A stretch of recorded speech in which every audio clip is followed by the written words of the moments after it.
And welcome to the Security Guy and CIA Spy. I am Robert Siciliano, and this is Peter Warmka. Robert, how are you? Hey, buddy.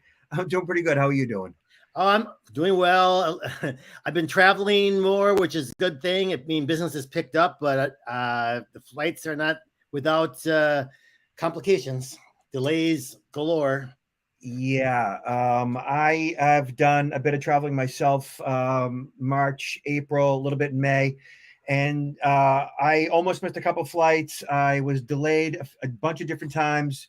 I had a flight canceled, and it's messy. And the worst part about it is people are as impatient as I've ever seen them in my entire life. Patience is gone, and nobody has it, or too few people have it, and yeah, it's taxing to say the least. It was a related story. My wife and I went to we live in Orlando, right?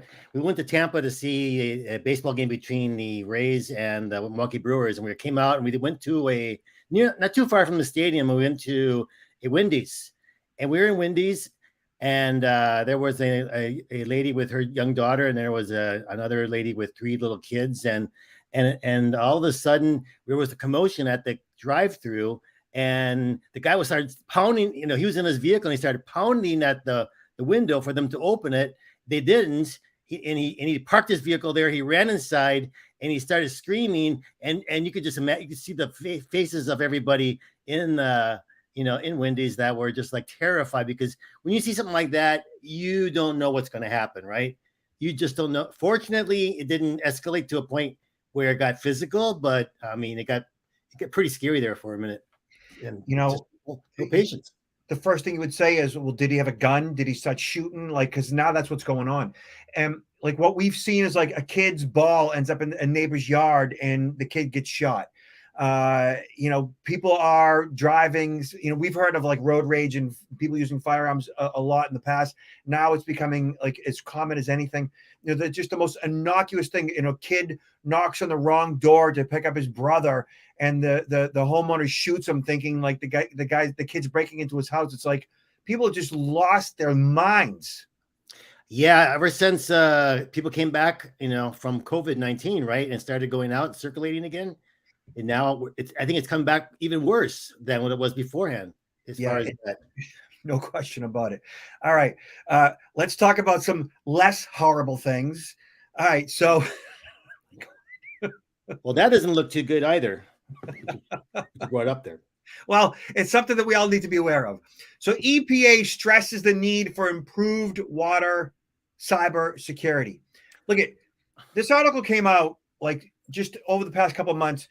And the fact that the EPA is saying, hey, municipalities, the EPA is stressing the need to improve the cybersecurity of drinking water systems. According to the EPA, a recent survey shows that many public water systems, PWSs, have not adopted basic cybersecurity best practices and are at risk for cyber attacks, whether from an individual cyber criminal collective or a sophisticated state or state-sponsored actor. The memorandum would require states to survey cybersecurity best practices at public water systems.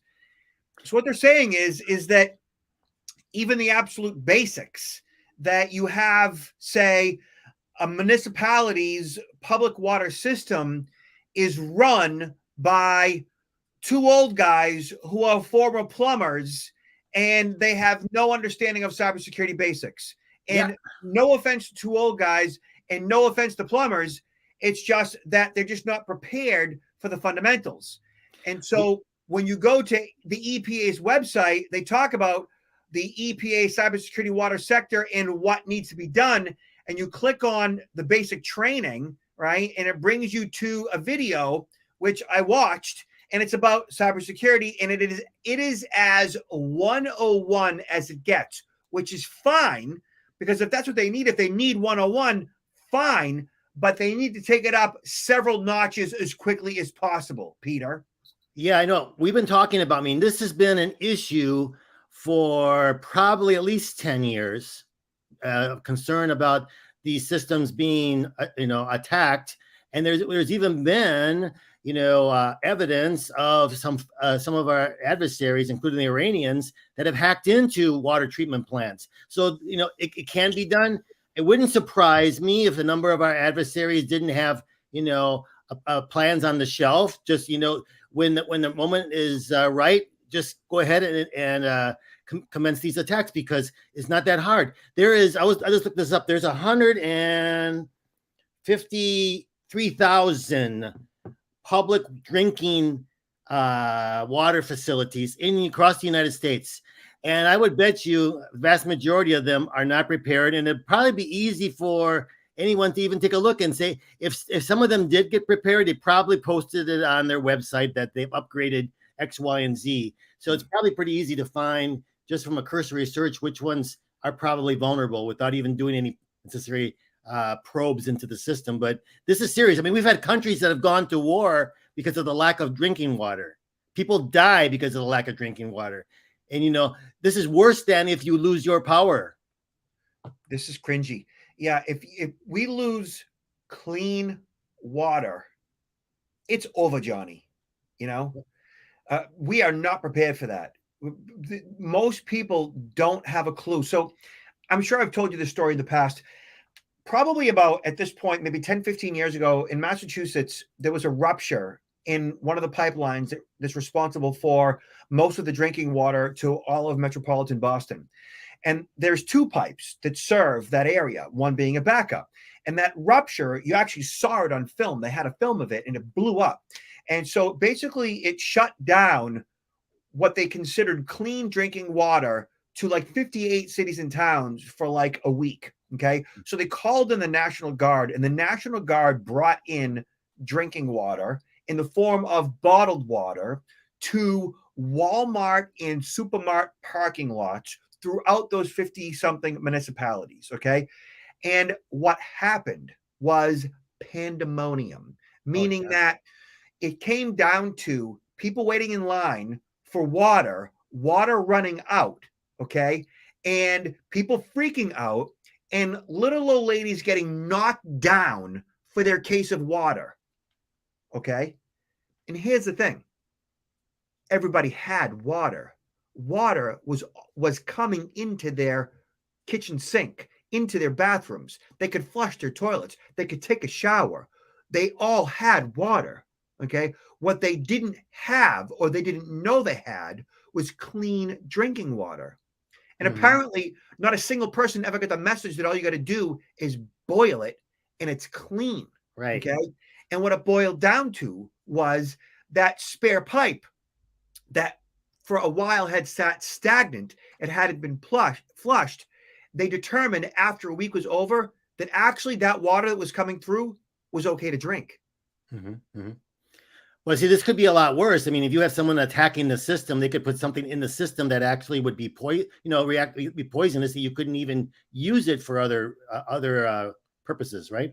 Yeah, they increased the chlorine levels to the point where it's undrinkable, and that's something that happened or was messed with slightly in Florida not too long ago. I think it was Clearwater, Florida, which made international news. So this is a big deal, and I would recommend that everybody find out what's going on via your local public water supply, and at what level they're prepared, or not for that matter, and that they need to bring in someone like Peter or I to talk to their people as to what they should be doing. A basic security awareness training, understanding what the basic 101 systems need to be have in place at a minimum needs to be had. Yeah, because it's not only the possibility of contaminating the water supply, it's also that a lot of these facilities are also subjected to possible ransomware. And once they get hit by ransomware, they're shut down as well. Shut down, yes.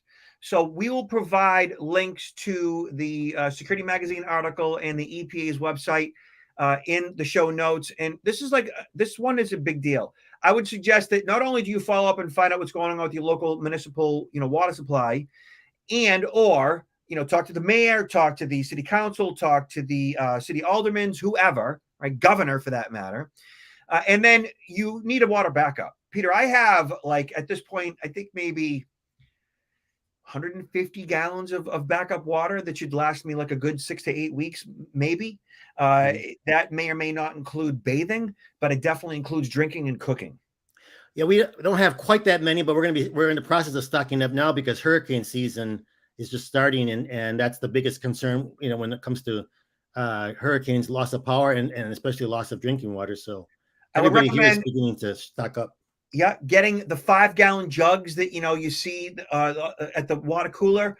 Those can be had for $20 on Amazon. Sometimes people throw them away or recycle them. I would grab them from your neighbor if they're getting rid of them and refill them. And you could buy the caps online for like $1 or $2 each. And then have purification systems. You can get tablets to do just that. And then there's something called the water bob. So Google it, water bob. It basically is a liner that you put in your tub, and you can fill your tub up with water. Mm-hmm. Pretty cool. Good suggestions. Yeah.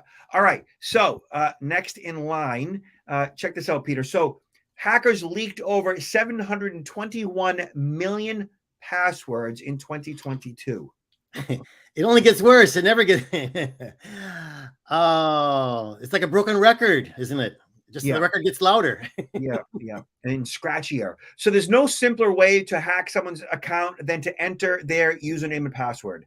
In fact, threat actors routinely leak users' login credentials on the dark web, where they can be purchased by cybercriminals and fraudsters to commit further cybercrimes.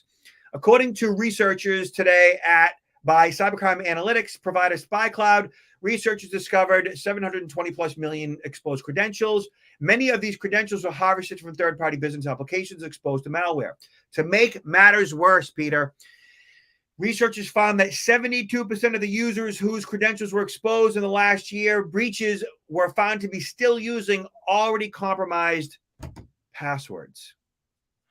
I believe it. It's gotten to the point where you can harp on this so often that I think maybe the only solution is going to be getting rid of passwords entirely and using another system. And I know there has been some development of systems, at least for companies, where they might be able to do that. Maybe we'll get to the point where the consumer will be able to get on a passwordless system. I don't know. We're on our way. Passphrases and so forth. We are on our way.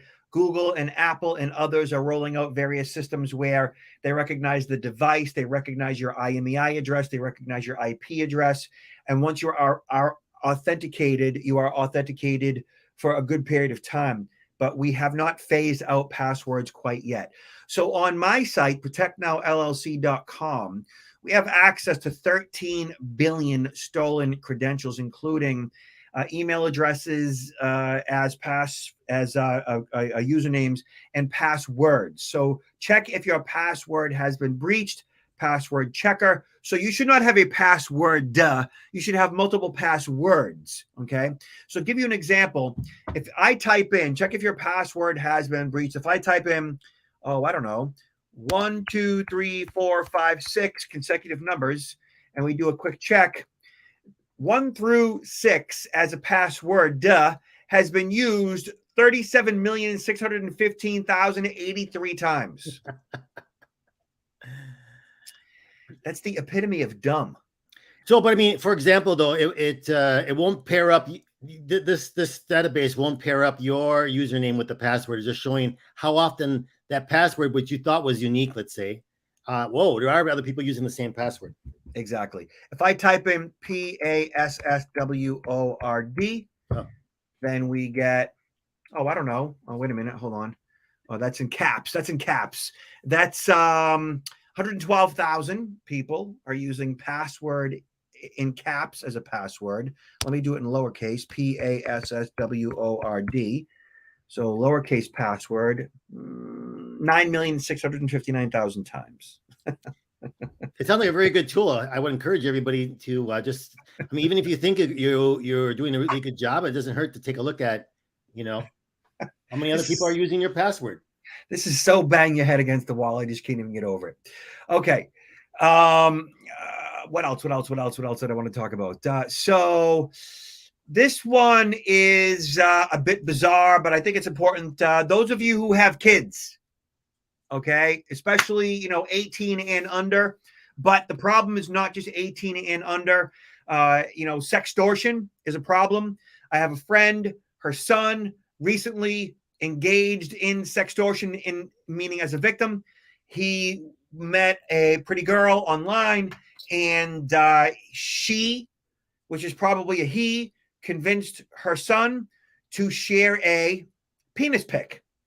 And so he made the huge mistake of doing one of these with the photo, which was his face and his junk.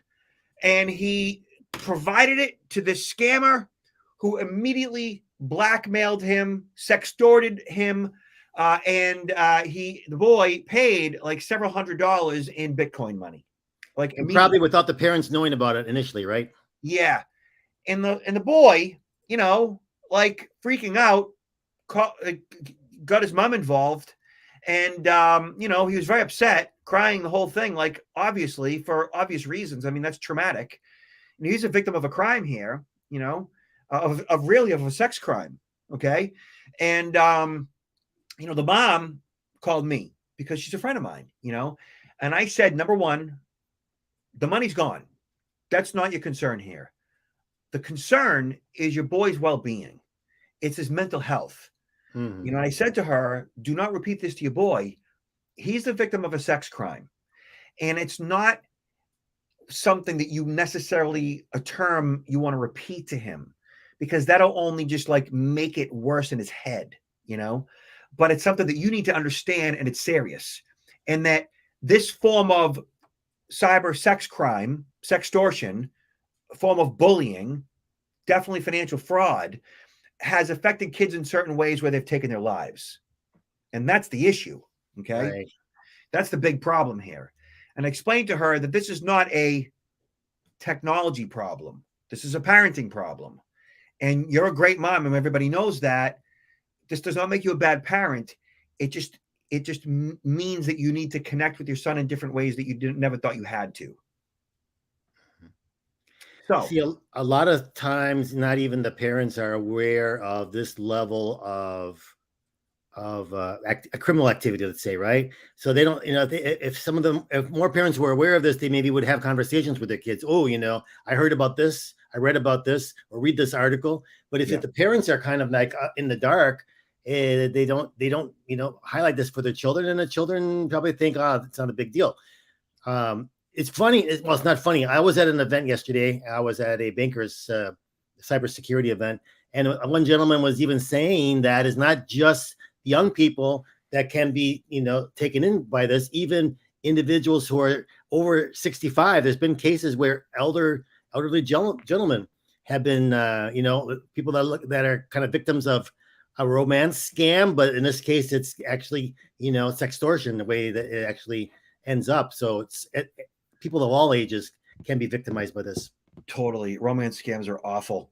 So this article via Daily Beast was written by cybersecurity experts, and they said, we conducted a forensics investigation of the links and found that 19%, 71 links were embedded with malware, 5%, 18 links led to phishing websites, and 41%, 154 links were associated with what's called Whereby, a video conferencing platform operated by a company in Norway. It goes on to say that it was immediately obvious to us how some of these links could help a predator victimize a child. Online predators use malware to compromise a child's computer system and gain remote access to their webcam. Phishing sites are used to harvest personal information, which can aid the predator in victimizing their target. For example, a phishing attack can give a predator access to the password to a child's computer, which can be used to access and remotely control the child's camera. At first, it was unclear why Whereby was favored among online predators, or whether the platform was being used to facilitate online sexual abuse. After further investigation, they found that online predators could exploit known functions in the Whereby platform to watch and record children without their active or informed consent. Mm-hmm. So the child predators in this case recognized that Whereby had a vulnerability. And I think it's important that people understand that these child predators gather together on forums and talk about what they do, and they share videos and photos of their exploits. Like, this is what they do. and they have no like problem doing that, meaning that it's easy for them to do this. They're on these forums and they are like-minded, and they have no like remorse that they share all of the various tools that they use to exploit children, and they have no empathy, no sympathy, no remorse whatsoever. Knowing that this is going on, knowing that this underground is happening, parents need to be involved in the kids' digital lives. Absolutely. I mean, this is very different than looking for that predator that's outside of your house, right? And concerned that they might come by and pick up your kid, when they're driving a van and trying to entice them to get in or this or that. These are ones that are coming in digitally, into your child's bedroom. And it's not just maybe one individual. You have these syndicates of very large groups, especially overseas. I mean, these are not individuals necessarily in your town. They could be individuals on the other side of the world, right, that are doing these on, each person that's doing these maybe are doing it against 10 people at the same time. It is a huge business. Yeah. Business. And you're not gonna be able to shut it down.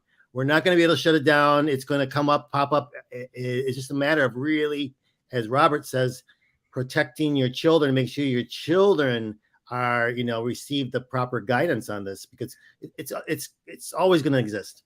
Parents need to be as digitally, if not more digitally literate than their children. I am more digitally literate than my children. And my children are, 14 and 17-year-old girls who are pretty savvy, based on what I've taught them and based on, the access that they have. But I still know more than they do. I definitely know more than their mother. And I know that most moms are similar to my wife in that regard, that they don't really know what's going on in their kids' digital lives. Now, I bring it to my wife's attention all the time. But, being the mom of a 14-year-old and a 17-year-old, she's fully invested in their development. She has only so much bandwidth to invest in their digital lives. She understands, she's engaged, but does not fully comprehend the repercussions of what could happen. And that's most parents. So get involved, parents. That's all. Okay. And while we're talking about kids, last but not least, in their digital lives, TikTok says via Gizmodo that it's never seen this type of content trend after teen dies from Benadryl challenge. Okay. So teen Jacob Stevens from Ohio took more than a dozen pills of Benadryl when participating in a TikTok challenge. He died days afterwards. This is a really sad one, Peter. So TikTok responded to the death of the 13-year-old Ohio boy who overdosed while participating in the Benadryl challenge on its platform, stating that it had never seen this type of content trend before and had blocked searches on the topic for years.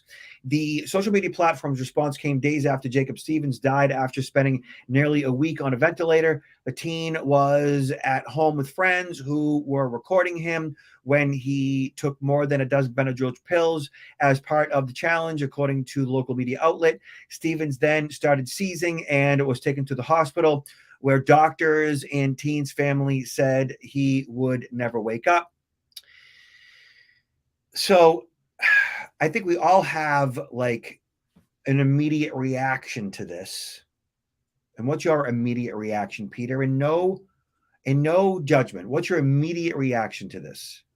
To me, it just sickens me. It makes me so sad because, we have a young kid that, what kind of wanted to be, take up the challenge because he's watching this, on TikTok and other social media platforms as well, these different challenges without understanding what the consequences are. It's all kind of fun and games, right? Yeah. It makes me wonder, are any of our schools having educate? I mean, there's a lot of talk about, sex education, right? I'm not going to get into that, but there's a lot of discussion about that. So many of the schools are providing a certain level of sex education, but is there any sort of education in the schools regarding these types of issues? Apparently, it doesn't look like it. I'm not aware of it. Are you, Robert? Yes. So a couple of things. Let me respond to what you just said. So number one, you are far nicer than I am. Hands down. Because my reaction is, how dumb could somebody be? And the reality of it is they could be 13-year-old dumb. And I remember being 13 and I was dumb. Okay.